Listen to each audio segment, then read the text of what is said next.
He named May 21 as the date the nation will go to the polls. That's a long 6-week campaign. In calling the election, Scott Morrison highlighted the low unemployment rate, strong job growth, contrasting it to Labor's record on economic management. He also said Australia has fared better than the rest of the world in handling the pandemic. He made his case to voters. His tone was optimistic, but he admitted he had made mistakes. He said the government wasn't perfect. Our government is not perfect. We've never claimed to be. But we are up front. Not just me as Prime Minister, but my Treasurer, my Defence Minister, my Home Affairs Minister, my Foreign Minister, my Health Minister, who's served us so well. Our team can deliver on this plan because it is our team that has been able to deliver what has been one of the strongest recoveries we've seen anywhere in the world.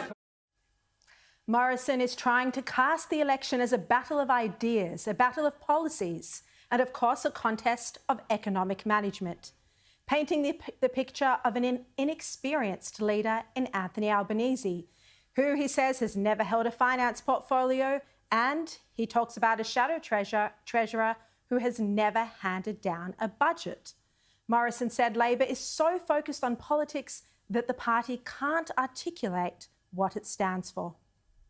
It's a choice between a strong and tested government team that has demonstrated our ability to make difficult and tough choices in tough times, and a Labor opposition who has been so focused on politics over these past few years that they still can't tell you what they do, who they are, or what they believe in.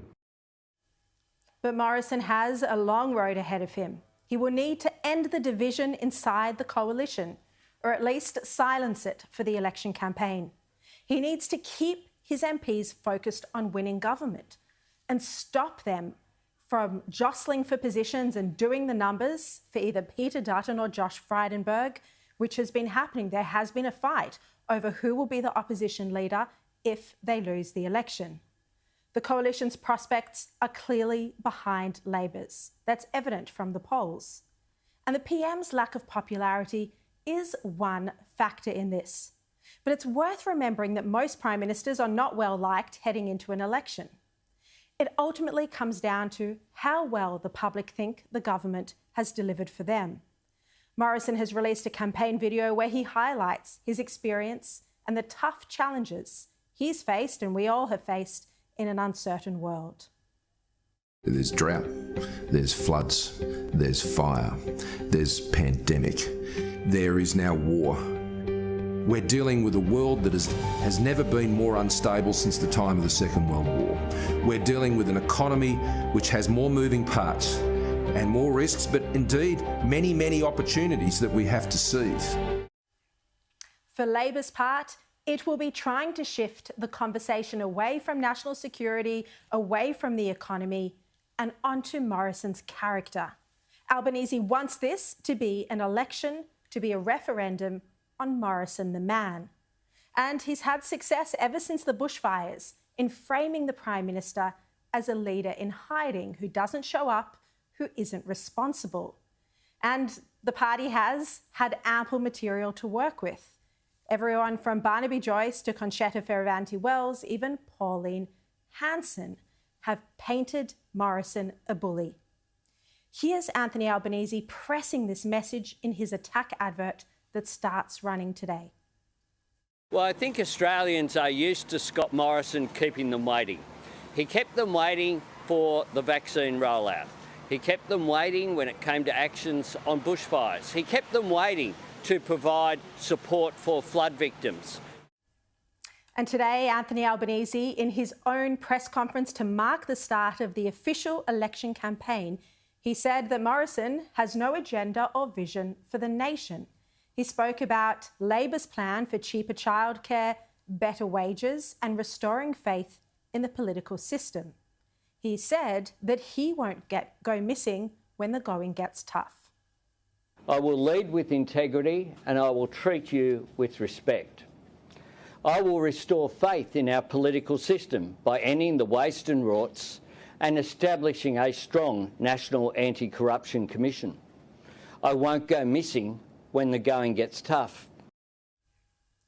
Many on the coalition side have given up hope. They think that all is lost. But this is not the Prime Minister's view. He does have the fight in him and he wants to win the election. He's determined and competitive. With no major swing across the country, it doesn't look like a landslide result is likely. This means that the path to victory is through the marginal seats, and this is the same for Labor as it is for the government. And that's where the Prime Minister will be focusing his attention this campaign. Morrison does have an immense challenge ahead of him. There's no question he's the underdog. But it also gets harder now for Albanese. He can't simply get away with what he's been doing over the past 2 years, attacking Morrison's character while sidestepping questions on policy. The next 6 weeks will expose him to daily scrutiny on Labor's policies and costings. And we've seen that Albanese does sometimes go to water when he's in the firing line, whether it's questions about the so-called Mean Girls' alleged treatment of Kimberley Kitching or tax policy.